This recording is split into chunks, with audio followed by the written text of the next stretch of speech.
Salut Jean-François. T'es épuisé, Salut. hein? En fait, oui, je suis fatigué, effectivement. Les On est journées, à Paris là. T'as passé 3 jours à Paris. 3 jours à Paris, donc déjà en tant que provincial, c'est. On se déshabitue très vite de Paris. C'est vrai qu'être dans le bruit du matin au soir, ça le fait pas. En tout cas, ça le fait pas pour moi. Et puis quand je viens à Paris, c'est pour des rendez-vous du matin au soir, donc c'est assez dense. Mais ça fait partie du jeu, voilà. Bon, Et puis tu m'as surpris quand tu as allumé l'appareil, puisque j'étais en train de me centrer un petit peu, mais c'est très bien. mais centre-toi, centre-toi. On est venu là, cette vidéo, c'est rapidement pour présenter notre journée du 12 dont on avait parlé sur l'holoptisme. Et là, on a pas mal réfléchi avec Marc Tirel et toi-même, Fernanda qui est passée, qu'on a vu, qu'on a été ravis de rencontrer. Et alors, est-ce que tu peux maintenant nous dévoiler l'ordre du jour? Je crois qu'il est à peu près maintenant au point. Oui, alors sur le plan chronologique, on a encore des trucs à voir ensemble, mais enfin fondamentalement, déjà, on l'a intitulé Voyage au cœur de l'intelligence collective globale. Donc le but, c'est comme un voyage, c'est-à-dire d'aller dans une expérience directe. C'est que les gens qui vont venir ce 12 juin puissent vraiment ressentir et vivre ce qu'est cette intelligence collective globale, ces nouvelles espèces sociales qui sont en train d'apparaître. Alors on va faire ça finalement comme on apprendrait un nouveau sport. Ça se passe comme un nouveau sport. On va tantôt sur le terrain pour jouer, on essaye, on apprend, on rentre dans l'expérience, et puis après on se met à côté du terrain, on débriefe et on voit le sens que tout ça a et qu'est-ce qui est en train de se construire. Donc pour nous, la journée elle sera réussie si les participants repartent en ayant bien goûté à cette intelligence collective globale, dans un microcosme, on n'a pas besoin d'être très nombreux, qu'ils en ont eu une expérience directe, qu'ils ont trempé un orteil, on va dire, que ça donne envie de continuer ce cheminement. Et au-delà de l'expérience directe, on a besoin d'un langage. En termes techniques, on dit on a besoin d'une ontologie, parce que ces nouvelles espèces sociales, elles arrivent, mais on ne sait pas encore en parler. On ne sait pas encore dire aux autres quelle est l'expérience qu'on en a, qu'est-ce qui se passe, qu'est-ce qui se joue dans notre conscience, comment on vit le monde, comment on vit notre rapport à nous-mêmes, notre rapport à l'autre. C'est une autre civilisation, certainement même une autre espèce qui est en train de naître, mais ça on en reparlera dans quelques générations. Et donc voilà, ce voyage va nous permettre d'aller faire un petit tour dans cet univers-là. Alors, de manière très concrète, eh bien, on va mettre en place des ateliers, c'est-à-dire on va pouvoir entrer dans la twittosphère, par exemple, donc tweeter ensemble, on va pouvoir faire de l'écriture collaborative, et surtout, donc, dans tout ça, puis goûter aussi aux nouvelles monnaies, aux monnaies libres, et dans tout ça, voir aussi les liens, la cartographie sociale, le graphe social qui émerge aussi de tout ça. Donc c'est non seulement de voir notre expérience individuelle, mais voir ce qui se trame, ce qui se crée au niveau collectif. Et donc être dans le lien entre soi, personne, et le tout collectif qui est en train d'émerger. Voilà, on va essayer donc de créer ces expériences. Évidemment, c'est pas nous, les animateurs, qui allons faire ça, c'est tout le monde ensemble, ça va être collaboratif, complètement. Alors concrètement, on rappelle, c'est le 12 juin, c'est un vendredi de mémoire. C'est ça? C'est de 9h à 17h. On fait ça dans un endroit. Comment tu as trouvé l'endroit? On fait ça au comptoir général, une annexe de la ruche là. Oui, voilà, c'est quai de GMAP, j'ai plus l'adresse en tête, mais on la mettra, on va l'écrire.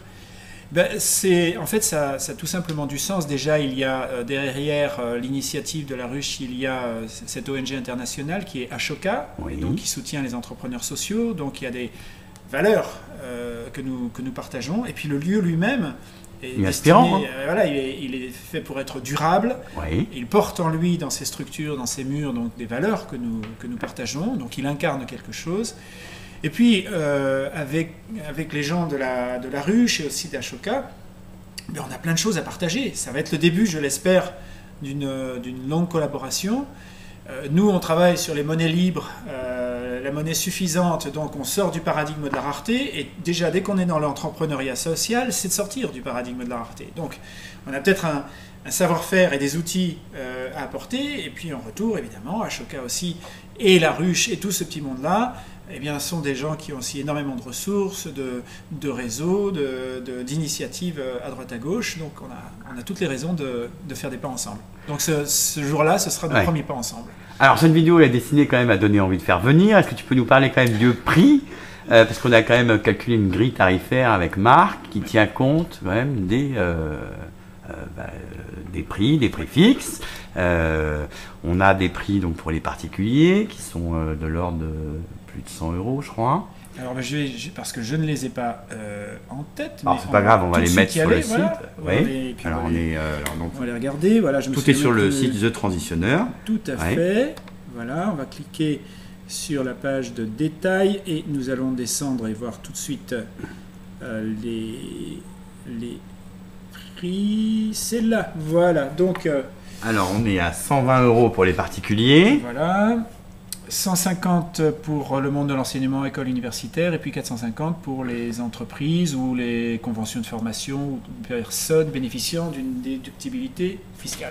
Voilà. Bon, voilà. Bon, pour le moment, au niveau prix, moi, il y a des gens qui m'ont dit oh, c'est un peu cher, etc. Donc, c'est des objections que tu as l'habitude de rencontrer. Tu peux peut-être en dire deux mots pour les gens qui seraient vraiment très motivés pour nous rejoindre. Comment allons-nous pouvoir nous payer nos voitures de luxe déjà si nous ne demandons pas. Attaquons le vrai sujet. Attaquons le vrai sujet. Alors effectivement, toutes ces questions, je veux dire c'est trop cher ou tout ça, allez sur le site de Transitioner parce qu'on en parle. Maintenant, qu'est-ce qu'on peut en dire déjà directement ?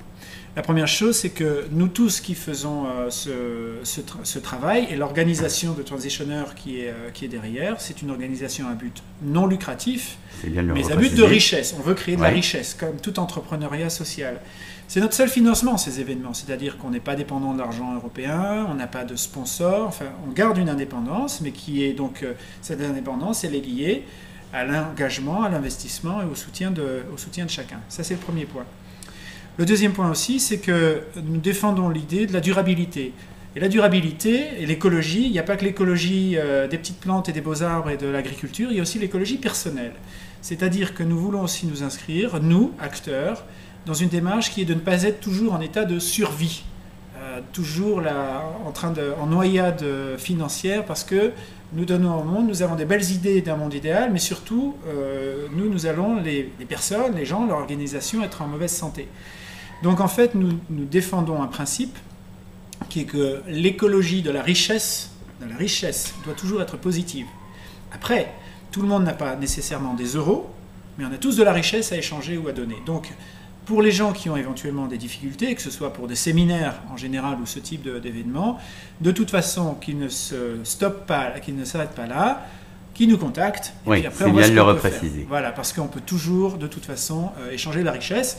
Et pour cause, les monnaies libres qu'on est en train de créer très bientôt, là, vont permettre d'avoir dans tout événement, que ce soit un séminaire, une conférence ou autre, une partie toujours payable en euros parce qu'on a des frais directs à payer dans le monde ordinaire tel qu'il est dans sa rareté, et puis une partie en monnaie libre, donc qui fait que eh bien, si moi je reçois cette monnaie libre, je peux la dépenser avec quelqu'un d'autre qui pourra l'accepter et la dépenser avec quelqu'un d'autre, et ainsi de suite. Et on a des circuits, des économies circulaires qui vont pouvoir se mettre en place, donc augmenter notre pouvoir d'achat sans avoir besoin d'euros. Bon, bah, tout ça, on va jouer le 12 juin, parce qu'on va créer de la monnaie le 12 juin. Moi, je peux confirmer que j'ai eu Ezocant à l'instant, qui me confirme aussi qu'on va pouvoir jouer avec les dollars. Donc, on va faire sûrement un atelier autour de la plateforme pour créer des monnaies multi-currencies. Donc, on rappelle, le 12 juin, tout est sur thetransitioner.org. Et on te retrouve, Jean-François, toi, tu passes sur France Inter, non, rue des Entrepreneurs samedi. Oui, c'est donc le samedi 30 matin, je crois que c'est de 9h à 10h, quelque chose comme ça. Voilà. C'est indiqué aussi sur le site de Transitioner. Voilà. Et puis, donc tout est sur The Transitioner et on espère vous voir nombreux. On espère être environ une cinquantaine dans un monde idéal. On ne sait pas, je veux dire 20, 100, on va voir. Ça, je crois que ça va dépendre aussi de chacun. Et puis nous, on se jette à l'eau, on lance ces événements et puis on prend aussi nos propres risques et on espère être bien soutenu parce qu'on fait ça bien sûr dans l'intérêt collectif. Très bien, merci Jean-François. En tout cas, bon retour. Tu rentres à Aix-en-Provence, bon retour, repose-toi. Merci. Et à très vite, ciao. Merci.